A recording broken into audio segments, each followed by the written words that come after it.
Chinese बहू। Chinese बहू हमारी याद तो है ना आपको? भूले तो नहीं ना?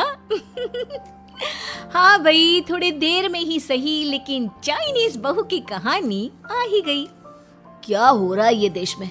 चाइना ने तो आतंक ही मचा रखा है। अरे क्या हो गया? क्यों चाइना को कोसता रहता है? भूल मत, तेरी ससुराल चाइना की ही है। हाँ माँ, पर ये देखना, लड़ाई झगड़े, ये बीमारी, ऊपर से ये देश कितना चालाक है, अंदर न जाने क्या क्या करता रहता है। तभी अंदर से बहू की चिल्लाने की आवाज आती है। अरे क्या हो गया बहू, क्यों चिल्ला रही है? माँ जी, ये देखिए, ये रूस ने यूक्रेन की हालत क्या कर दी है। ऊपर से चाइना में डर बड़ा लॉकडाउन लग गया है। माँ जी, अब क्या किया जाए? अरे तो तुम लोगों को क्या परेशानी हो रही है, मैं तो यही नहीं समझ पा रही हूँ। वो क्या है ना माँ, हम लोग चाइना जाने की सोच रहे थे, सांगसू के भाई की शादी है। तो क्या? अरे कौन सा उन लोगों के यहाँ भाई घोड़ी चढ़ता है जो बहन काजल लगाकर नेक लगी? माँ जी, उसकी आंखें बहुत छोटी छोटी है, उसमें या तो पुतली रह सकती है या काजल। साले की पुतली निकाल कर काजल लगा दो, अंधा कहीं का। क्या क्या बोले तुम मेरे भाई के बारे में? अरे नहीं नहीं बहू, वो तो बोल रहा था कि तुझे नेग मिल जाएगा। हैं, बहन है ना तो उसकी। नहीं नहीं माँ जी, मैं सब समझती, ये मेरे भाई का मजाक बनाते रहते। कितना सीधा है मेरा भाई, बिल्कुल छिपकली जैसा। नहीं नहीं बहू, सीधा गाय जैसा होता है। सही पकड़े हैं माँ जी। हाँ, तो मेरे भाई की शादी है, मैं चाइना जरूर जाऊंगी। तभी एक पड़ोसन आ जाती है। अरे नहीं नहीं बहू, तू कहीं ना जा, हम लोगों का मन कैसे लगेगा तेरे बिना। ले बहू, तेरे भाई के लिए ये शॉल रख ले, हमारी तरफ से गिफ्ट कर देना। अरे सब कितने अच्छे हैं, मेरी चाइनीज बहू को कितने प्यार से तुम लोगों ने एक्सेप्ट कर लिया। सच में बड़ी भाग्यशाली हूँ मैं। कैसी बात कर रही है? ये तो हम लोगों के देश की खूबसूरती है कि हर किसी को दिल से अपना लेते हैं, बस वो भी दिल से हमें अपना समझे। कैसी बात कर रही हैं आंटी जी? मेरे लिए आप सब सासू माँ जैसी ही हैं। मुझे भारत बहुत अच्छा लगता है, ये सबसे अच्छा देश है, मेरा भारत महान। वैसे भी लड़के की शादी जहाँ होती है वो तो वहीं की हो जाती है ना। जीती रे बहू, सही बोल रही है।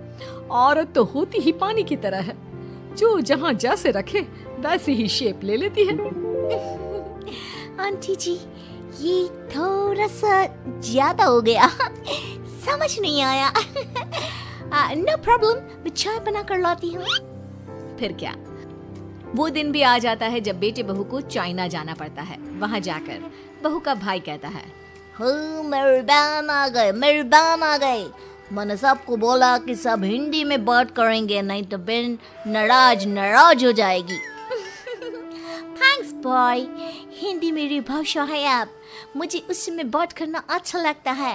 आपने जीजा जी से मिलो। ओ बहन, तुम अंदर चलो। सभी बहू को अंदर लेकर चले जाते हैं, लेकिन सांगसू का पति, वो तो बेचारा चाइना के ससुराल के आंगन में अकेला खड़ा रहता है। काफी देर तक जब कोई उसे नहीं पूछता तो वो माँ को घर पर फोन करता है। हाँ बेटा, पहुँच गए ना कुशल मंगल? हाँ माँ, लेकिन सांगसू पता नहीं कहाँ है, वो तो अंदर गई है, तब से बाहर आई ही नहीं। अरे कैसी बात कर रहा है? तो तू अंदर चला जा, तू बाहर क्यों है? अरे दामाद है तू वहाँ का, उन लोगों ने तुझे बिठाया, चाय पानी कुछ नहीं पूछा? नहीं ना माँ। तभी सामने से सांगसू आती है। क्यों आप अभी तक तैयार नहीं हुए? और ये बैग लेकर क्यों कमरे से बाहर आए? इसे वहीं रख देते। कमरा? कौन सा कमरा? अरे कैसी बात कर रही हो? जब से तुम अंदर गई हो मैं बाहर ही तो खड़ा हूँ। बहू को बहुत हैरानी होती है और गुस्सा भी आता है। तभी उसका भाई और माँ आ जाते हैं। और सांगसू, अंदर खाना लग गया है। पहले ये बताओ कि मेरे पति को किसी ने खाना या पानी क्यों नहीं पूछा? वो भारत से ससुराल पहली बार आया है, वो भी मेरे कहने पर। उनकी इज्जत क्यों नहीं की? देख बेटी, तूने जबरदस्ती जिद में शादी की थी तो हम लोगों ने कर दी, लेकिन अब तुम ये सोचो, पूरी चाइना में मैं इस इंडियन को अपना दामाद बताऊं? So sorry. हाँ संगसू, और तुम भी चुप रहना, नहीं तो वो लोग मेरी शादी तोड़ देंगे। ओह, ऐसी बात है। कोई बात नहीं, मैं बाहर होटल में रह लेता हूँ, तुम वही करो जो ये लोग चाहते हैं। कैसी बात कर रहे हो? शादी के बाद पति जैसा भी हो, जो भी हो, पति होता है। वैसे भी तुम्हारे पूरे परिवार ने, सबने बिना सोचे मेरा साथ दिया, मुझे एक्सेप्ट किया, प्यार किया। मैं अपने देश में आपको अकेला कैसे छोड़ सकती हूँ? ये हिंदी फिल्म का ड्रामा बंद करो, मैं अभी अब बर्दाश्त नहीं करूँगी। चुपचाप अंदर चलो, नहीं तो ये शादी वादी यहीं खत्म करके इसे अकेले ही इंडिया जाना पड़ेगा। कैसी बात कर रही हो माँ? ये मेरे पति हैं।